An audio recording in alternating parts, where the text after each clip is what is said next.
சொல் விற்பனமும் அவதானமும் கவி சொல்லவல்ல நல்வித்தையும் தந்து அடிமை கொள்வாய். நளினாசனம் சேர் செல்விக்கு அரிது என்று ஒரு காலமும் சிதையாமை நல்கும் கல்வி பெரும் செல்வப் பேரே சகல கலாவல்லியே. அன்பிற்கினிய ஆரியர் நண்பர்களே, உங்கள் அனைவருக்கும் இனிய மாலை வணக்கம். நாம் கந்தர் அலங்கார பாடல்களை வரிசையாக பார்த்து கொண்டு வருகிறோம். ஆரம்ப பாடலை பார்க்கிற பொழுது கந்தன் என்ற பெயருக்கு பல பொருள்கள் உண்டு என்று சொன்னேன். அதிலே கந்தன் என்றால் 6 திருமேனிகளும் ஒன்றாக பொருந்தியவன். கந்தன் என்றால் பகைவருடைய ஆற்றலை வற்றச் செய்பவன் என்று பல்வேறு பொருள்கள் வருகிறது. இப்பொழுது நாம் பார்க்கின்ற பாடலை ஒரு முறை நான் படித்து விடுகிறேன், அப்புறம் அதை எடுத்துடலாம். கிழைத்து புறப்பட்ட சூர் மார்புடன் கிரி ஊடுருவ துழைத்து புறப்பட்ட வேல் கந்தனே, துறந்தோர் உளத்தை வளைத்து பிடித்து பதைக்க பதைக்க வதைக்கும் கண்ணார்க்கு இழைத்து தவிக்கின்ற என்னை என்னால் வந்து ரட்சிப்பையே. அன்பிற்கினிய நண்பர்களே, அருணகிரிநாதர் அவருடைய இளமை காலத்திலே தவறான வழிகளிலே சென்று மாதருடைய மயல்களிலே சிக்குண்டு அவர் தன்னைத்தானே மாய்த்து கொள்ள அண்ணாமலை கோபுரத்தில் ஏறி தற்கொலைக்கு முயன்றதாகவும், முருகன் வந்து அவரை தடுத்தாட்கொண்டு தன்னுடைய அடியவருள் ஒருவராக ஆட்கொண்டதாகவும் புராண கதை வழங்குகிறது. பெரும்பான்மையான பாடல்களிலே பெண்களினுடைய அந்த காமமானது எவ்வாறு சாதாரண மனிதர்களையும் துறவிகளையும் வீழ்த்த வல்லது என்பதை விளக்குகிற முகமாக இந்த பாடல் ஒன்று வருகிறது. துறவிக்கு இலக்கணம் சொல்கின்ற வள்ளுவர் சொல்கிறார், உற்ற நோய் நோன்றல் உயிர்க்கு உருகன் செய்யாமை அற்றே தவத்திற்கு உரு. இப்ப தவத்துக்கு ஒரு எம்பாடிமெண்ட் அப்படின்னா என்ன வேணும்னாக்க சகிப்புத்தன்மை வேணும். உற்ற நோய் நோன்றல், நமக்கு ஒரு துன்பம் வருது அப்படின்னா அதை கடவுள் தான் நமக்கு தர்றாரு. இந்த துன்பத்தை, துன்ப நினைவுகளும் சோர்வும் பயமும் எல்லாம் அன்பில் அழியும்படி கிழியே அன்புக்கு அழிவில்லை கான். அப்ப முருகன் பால் கொண்ட அன்பால் என்ன துன்பம் வந்தாலும் நான் ஏற்றுக்கொள்கிறேன். இன்பமாயினும் துன்பமாயினும் அது முருகன் எனக்கு வழங்கிய ஆசீர்வாதம், பிரசாதம் என்று நினைக்கின்ற அந்த மனப்பான்மை. உற்ற நோய் நோன்றல், எனக்கு உண்டான துன்பத்தை ஏற்றுக்கொள்ளுதல், சகிப்புத்தன்மை. உயிர்க்கு உருகன் செய்யாமை, நமக்கு யாராவது ஒருத்தர் துன்பமே செய்திருந்தாலும் அவருக்கு பிரதியாக நாம் தீங்கு செய்யாமல் இருக்கின்ற அந்த அஹிம்சை, இந்த 2 குணங்கள் தான் தவத்திற்கு அடிப்படை. இப்ப இந்த பாடல்ல ஒரு எப்படி எல்லாம் உலகையெல்லாம் வென்றவர், புலன்களை வென்றவர், அப்படிப்பட்ட தவ முனிவர்கள் கூட பெண்ணினுடைய காம கண்களினுடைய பார்வை வீச்சினாலே பதைக்க அவர்கள் தங்களுடைய ஆற்றலை இழந்து போற மாதிரி நான் இழந்திருக்கிறேன், அதனால் துன்பம் அடைகிறேன், என்னை எப்போது வந்து காத்தருளப் போகின்றாய் என்று கேட்கிற மாதிரி ஒரு பாடல் இருக்கு. அதுல நம்ம கொஞ்சம் விஸ்வாமித்திரர் கதையை பார்க்கலாம். விஸ்வாமித்திரர் அவர் வந்து இயல்பாகவே துறவி அல்ல. சித்திரமும் கைப்பழக்கம், செந்தமிழும் நாப்பழக்கம், வைத்ததொரு கல்வி மனப்பழக்கம், நித்தம் நடையும் நடைப்பழக்கம், நாளும் தயையும் கொடையும் பிறவி குணம். மேல சொன்னதெல்லாம் பழைக்கலாம், சித்திரத்தை பழைக்கலாம், செந்தமிழை பேச பழைக்கலாம். ஆனா நித்தம் தயையும் கொடையும் பிறவி குணம். இப்ப விஸ்வாமித்திரருடைய இயற்பெயர் வந்து கௌசிகன். அவர் ஒரு பெரிய பேரரசர். அவர் ஒரு நாள் வந்து காட்டுக்கு போறார். அங்க வசிஷ்ட முனிவர் வந்து தவம் செய்து கொண்டிருக்கிறார். அவர் வந்த உடனே வசிஷ்டர் வந்து அவருடைய மேன்மையை அறிந்து அவருக்கும் அவருடைய பரிவாரங்களுக்கும் நல்ல விருந்து தர வேண்டும் என்று விரும்புகிறார். இப்படி சொன்ன உடனே ஏளனமா சிரிக்கிறார் கௌசிகன் என்கின்ற விஸ்வாமித்திரர். அவரே தனக்கு வழி இல்லாம காய்கனிகளை உண்டு கொண்டிருக்கிறார், அவர் இவ்வளவு பெரிய படைக்கு எப்படி விருந்து படைப்பார் என்று நக்கலா சிரிக்கிறார். இருந்தாலும் சோதித்து பார்க்கறதுக்கா ஐயா வர்றோம் அப்படின்னு சொல்லிடுறார். அப்புறமேலு இங்க போனா உடனே வசிஷ்டர் தவத்தில் சிகரத்தில் இருக்கிறவர். அவர் என்ன பண்றார், காமதேனுவை நினைத்தவுடன் காமதேனு வந்து அத்தனை பேருக்கும் சொல்ல முடியாத அரச விருந்து படைத்து விடுகிறது. அதை பார்த்த அந்த கௌசிக அரசன் அசந்து போகிறார். அவன் என்ன பண்றான் வசிஷ்டர்ட்ட, ஐயா நீங்களோ துறவி, உங்களுக்கு எதுக்கு அந்த காமதேனு, அதை என்கிட்ட கொடுத்துருங்க அப்படிங்கிறார். அப்ப வசிஷ்டர் சொல்றார், இது போன்ற ஆசை உனக்கு தகாது. இல்ல எனக்கு இது வேணும்னா நீயே வந்து அதை எடுத்துட்டு போ அப்படின்னு சொல்றாரு. ரொம்ப இளக்காரமா நினைக்கிறார் கௌசிகன் வந்து இந்த காமதேனுவை நாம் பற்றி கொள்ளலாம் என்று போறார். உடனே இந்த காமதேனுவா என்ன பண்ணுது, தன்னுடைய கொம்பை சிலித்தவுடன் லட்சக்கணக்கான படைவீரர்கள் வந்து கௌசிகனுடைய படையே நிர்மூலமாக்கி விடுகிறது. அசந்து போறான் கௌசிகன். இவ்வளவு ஆற்றலா தவத்திற்கு என்று சொல்லி. சரி, இவ்வளவு பண்ண வசிஷ்டரை விடக்கூடாது அப்படின்னு சொல்லி வசிஷ்டரையாவது அழித்து விட வேண்டும் என்று படைகளை எவரான். வசிஷ்டர் என்ன பண்றாருன்னா அவருடைய தண்டத்தை, அந்த தண்டாயுதத்தை ஊன்றார். அது அந்த படையை மீண்டும் அழித்து விடுகிறது. அப்பதான் நினைக்கிறார், நான் எவ்வளவு பெரிய பேரரசனாக இருந்த என்ன பயன், எவ்வளவு ஆட்சி அதிகாரம் இருந்து பயன், ஒரு சாதாரண முனிவருடைய தண்டத்தை கூட என்னால் பற்றி கொள்ள முடியவில்லையே என்று சொல்லி உடனே அவன் என்ன பண்றான், நாட்டை துறந்து தவம் பண்ண முயல்கிறான். கடும் தவம் பண்றான். தவத்தில் வென்று விட்டால் அது இந்திரனுக்கு இடைஞ்சலாக இருக்கு. என்ன பண்றான், இந்திரன் அவருடைய தவத்தை கலைப்பதற்காக தேவர உலகத்தில் இருக்கின்ற மேனகையை அனுப்பி வைக்கிறான். அவள் காந்த கண்ணழகி. அவருடைய கண்ணின் அந்த பார்வைக்கு மயங்காதவர்கள் யாரு கிடையாது. விஸ்வாமித்திரன் முன்னாடி வந்து அந்த கண்ணின் பார்வையை அவருடைய மேல விழுமாறு செய்து அவள் நடனம் புரிகிறாள். ரொம்ப இவர் கண்ணை மூடிக்கொண்டெல்லாம் தவம் பண்ண முயற்சி பண்ணுகிறார். ஆனா கண்ணை திறந்தவுடன் பார்த்தா அந்த மேனகையினுடைய கண் வீச்சிலே மயங்கி போய் தவம் கலைந்து அவளோடு ஒன்று கூடி சகுந்தலை பிறக்கிறாள். அப்ப இயல்பாகவே துறவியில்லாத ஒருவர் அவர். அப்படிப்பட்ட அவருக்கு அதுபோல சகுந்தலை பிறக்கிறாள்.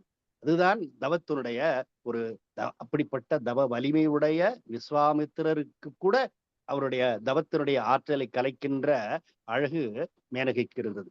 அதை போல சொல்றார் இங்கேயும் வந்தோன, பெரிய துறந்தோர் உழத்தை வளைத்து பிடித்து பதைக்க பதைக்க வதைக்கும் கண்ணார்க்கு. அவங்களுடைய கண் வந்து எப்படிப்பட்டதான், புறவிகளின் உள்ளத்தை தம் பக்கமாக வளைத்து வசப்படுத்தி அவர்கள் மிகவும் பதைக்கும்படி வாதனை செய்யும் காமப்பார்வையுடைய கண்ணை பெற்ற மகளிருக்கு. இவர் சொல்றது வந்து சாதாரண நம்முடைய இல்லத்து கற்புடைய மகளிருக்கு அல்ல, பிறருடைய அந்த வாழ்வை பறிக்க நினைக்கின்ற அதை போன்ற குலமுடைய பெண்கள் தான் என்ன பண்ணுவாங்கன்னாக்க, தங்களுடைய அழகை முழுதுமாக காண்பித்து துறவியாக இருந்தாலும் சரி யாராக இருந்தாலும் வந்து அவர்கள் வீழ்த்த நினைப்பாங்க. ஒரு காலத்துல சண்டை வருதுன்னா ஒரு பகைவன் மேல நம்ம அம்பு எஞ்சிக்கிட்டே இருப்போம்.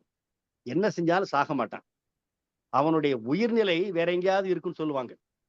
அந்த உயிர்நிலையே நம்ம தாக்குனாதான் அவன் அழிந்து போவான்.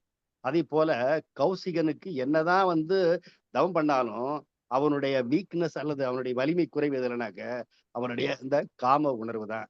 அப்படி தெரிந்து கொண்டதனால்தான் அவனுடைய காம உணர்வை ஒரு பலவீனமாக பயன்படுத்தி மேனகை வந்தாள். மேனகை வந்து தன்னுடைய கடைக்கண் பார்வையை வீசின உடனே அதற்கு மயங்கி அந்த தவத்தை இழந்து போனார். அதுபோல அத்தனை ஆண்டுகளாக கட்டி காத்த தவத்தின் வலிமை இழந்து போகுவண்ணும் செய்கின்ற அந்த ஆற்றல் யாருக்கு இருந்ததுனாக்க மேனகையினுடைய கண் பார்வைக்கு இருந்தது. அதை போல இப்ப நான் வந்து என்ன இருந்தாலும் என்னுடைய அந்த தவ ஆற்றலை இழந்து போகுமாறு கடைக்கண் பெண்களுடைய பார்வையினாலே நான் துன்பப்பட்டு கொண்டிருக்கிறேன். என்னை நீ வந்து எப்போது காப்பாற்றப் போகிறாய் என்று அவர் கேட்கிறார். இது வந்து அவர் வந்து அதெல்லாம் கடந்தவராக இருப்பதான் கந்தர் அலங்கார் எழுதுறார். ஆனா நாம் சாதாரண மனிதர்கள், நமக்கும் எந்த வயதானாலும், சின்ன வயதானாலும் முதிர்ந்த வயதானாலும் காமம் என்பது எப்பொழுதும் நாம் வீழ்த்துகின்ற ஒரு மிகப்பெரிய பலம் வாய்ந்த கருவிதான். இதை போன்ற அந்த கண்ணை உடைய மாதருடைய காமத்தில் கட்டுண்டு வதைக்கின்ற துன்பம் அனுபவிக்கின்ற நம்மில் ஒவ்வொருவருக்குமான பாடல் இது. அப்ப அந்த காமம் என்பது அறியாமை. அந்த அறியாமை போக்குகின்ற ஞான சூரியனை வைத்திருக்கிறவன் முருகன். முருகனுடைய வேல் வந்து ஞானத்தினுடைய அடையாளம். ஏனென்றால் மன்மதனை சிவபெருமான் தன்னுடைய அந்த கண்ணால் அழித்தார். அழித்த பிறகுதான் முருகனாகிய குமாரன் பிறந்தான். மாறன்னா மன்மதன், குமாரன்னா முருகன். மாறன் அழிந்த பிறகு குமாரனாகிய கந்தன் பிறந்தான். கந்தன் என்றால் பகைவனுடைய ஆற்றலை வற்றச் செய்கிறவன் என்று பொருள். அப்ப அவன் என்ன பண்ணா, நம்ம ஏற்கனவே போன பாடல்ல விரிவா பார்த்தோம். சூரபன்மன் வந்து சண்டை போடுறான் முருகனோட. அந்த சூரபன்மன் அழிக்க முருகன் வந்த பொழுது பல பல உருவங்கள் எடுக்கிறான் மாயையினால். ஏனால் அவன் மாயையினுடைய குமாரன். தான் அழியாமல் இருக்க முருகனை வெல்வதற்காக பல பல வடிவங்கள் எடுத்து போரிடுகிறான். அத்தனை வடிவங்களிலும் முருகன் வந்து அவனை அழிக்கிறான். இப்படி இப்ப மாமரம் வந்து மாமரமாக வர்றான், கிரௌஞ்ச மலையாக வருகிறான். ஆனால் மாமரத்தையும் அழித்து கிரௌஞ்ச மலையும் அழித்து அவனை நிர்மூலமாக்கியது அவனுடைய கையில் இருந்த ஞானமாகிய வேல். அப்படிப்பட்ட கந்தனே.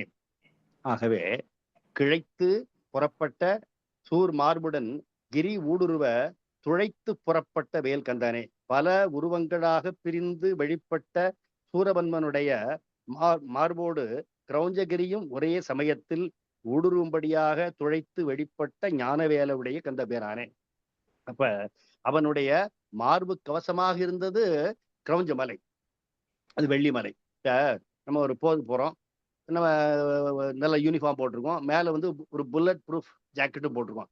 ஆனா புல்லட் ப்ரூஃப் ஜாக்கெட்டையும் நம்முடைய மார்பையும் துளைத்து இன்னொரு ஆயுதமா இன்னொரு பவர்ஃபுல்லான ஏதாவது ஒரு புல்லட் வந்து துளைத்து போனதுன்னா புல்லட் ப்ரூஃப் ஜாக்கெட்டையும் துளைக்குது, நம்முடைய மார்பையும் துளைக்கிற மாதிரி சூரனுடைய மார்பையும் துளைத்து இந்த மார்பு கவசமாக இருந்த கிரௌஞ்ச மலையும் துளைத்ததுதான் முருகனுடைய ஞானமாகிய ஒளி மிகுந்த வேல். அப்ப முருகனுடைய வேலை என்பது ஞானத்தினுடைய வடிவம். மாயின் குமாரனாகிய சூரபன்மன் அறியாமையின் வடிவம். அதை போல இப்பொழுது நான் வந்து கடைக்கண் பார்வையினாலே வீழ்ந்து துன்பப்பட்டு கொண்டிருக்கிறேன். அன்று மாயால் சிக்குண்ட சூரபன்மனை காப்பதற்காக நீ வந்து வேல் வீசி அவனை காத்து இந்த உலகத்தை ரட்சித்தாய். இப்பொழுது நான் ஒரு சாதாரண மனிதன். நான் அன்னைக்கு அந்த கூட்டத்தில் கூட பேசின மாதிரிதான். The sun with all those planets revolving around it and are dependent on it can still ripen a bunch of grapes as if it had nothing else in the universe to do. சூரியனை சுற்றி கோள்கள் சுழல்கின்றன, அதனையே சார்ந்திருக்கின்றன. இருந்தாலும் எங்கோ ஒரு தோட்டத்தில் இருக்கிற திராட்சை கொடியை பழுக்க வைப்பதற்காக சூரியன் வேற வேலையே இல்லாம இருக்கிறதால அதன் மீது கிரணங்களை பாய்ச்சி அதை பழுக்க வைப்பதை போல இவர் ஒரு தனி மனிதன். ஆனா அவன் வந்து உலகையே ரட்சிக்கிற கடவுள். அப்படிப்பட்டவன் ஒரு ஏழை அடியவனுடைய குரலையும் கேட்டு வருவான். இங்கு நம் இல்லங்கள் தோறும் எழுந்தருளி செங்கமல பொற்பாதம் தந்தருளும் சேவகன் என்கிறாரு மாணிக்கவாசகர். அதனால ஒரு ஏழை அடியவனாக இருந்தாலும் மனம் உருகி கசிந்து வேண்டினால் அவனுடைய குறை தீர்க்க வருவான். என்று வருவாய், ஏன்னா நான் படாது கஷ்டப்படுறேன், எப்படா என் நோய் தீரும் அப்படின்னு சொல்ற மாதிரி இந்த துன்பத்தில் நான் வாடிக்கொண்டிருக்கிறேன், இந்த துன்பத்திலிருந்து நீ காக்க வேண்டும். எவ்வாறு உலக உய்விக்க சூரபன்மனுடைய மார்பையும் கிரௌஞ்ச மலையும் ஒரே நேரத்தில் துழைக்கிற மாதிரி வேலை விட்டு காத்தாயோ, அதே போல துறவியருடைய மனங்களையே சாய்க்க வல்ல ஆற்றலுடைய பெண்களுடைய கண்ணின் காம பார்வையில் நான் வதைபட்டு கொண்டிருக்கிறேன், என்னை வந்து நீ காக்க வேண்டும் என்று அருணிகிறார் வேண்டுகின்ற ஒரு பாடல். பாடலை படித்து பொருளை சொல்கிறேன். கிழைத்து புறப்பட்ட சூர்மார்புடன் கிரி ஊடுருவ துழைத்து புறப்பட்ட வேல் கந்தனே, துறந்தோர் உள்ளத்தை வளைத்து பிடித்து பதைக்க பதைக்க வதைக்கும் கண்ணார்க்கு இழைத்து தவிக்கின்ற என்னை என்னால் வந்து ரட்சிப்பையே. பல உருவங்களாக பிரிந்து வெளிப்பட்ட சூரபன்மனுடைய மார்போடு கிரௌஞ்சகிரியும் ஒரே சமயத்தில் ஊடுருவும்படியாக துழைத்து வெளிப்பட்ட ஞானவேலையுடைய கந்தபிரானே, துறவைகளின் உள்ளத்தை தம் பக்கமாக வளைத்து வசப்படுத்தி அவர்கள் மிகவும் பதைக்கும்படி வாதனை செய்யும் காம பார்வையுடைய கண்ணை பெற்ற மகளிருக்கு வலிமை இழந்து தவிக்கின்ற அடியேனி நீ இன்று எழுந்தருளி வந்தே பாதுகாப்பாய். கிளைத்தன மாமரமாக கிளைத்து கிளைகள் பல கொண்டு என்ற அர்த்தம். மார்பையும் கிரியையும் ஒன்றாக துளைத்ததை பற்றி கந்தர் அனுபூதியிலே வருது. கிளைப்பட்டு சூர் உரமும் தெரியும் துளைப்பட்டுருவத்தோடு வேலவனே வருது.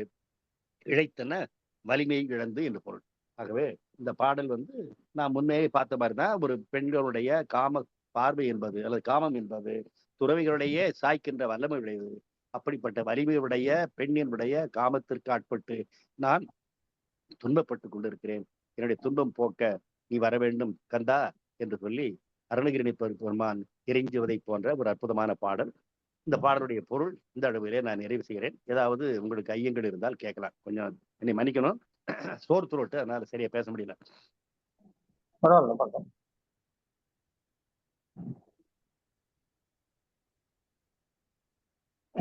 வாசு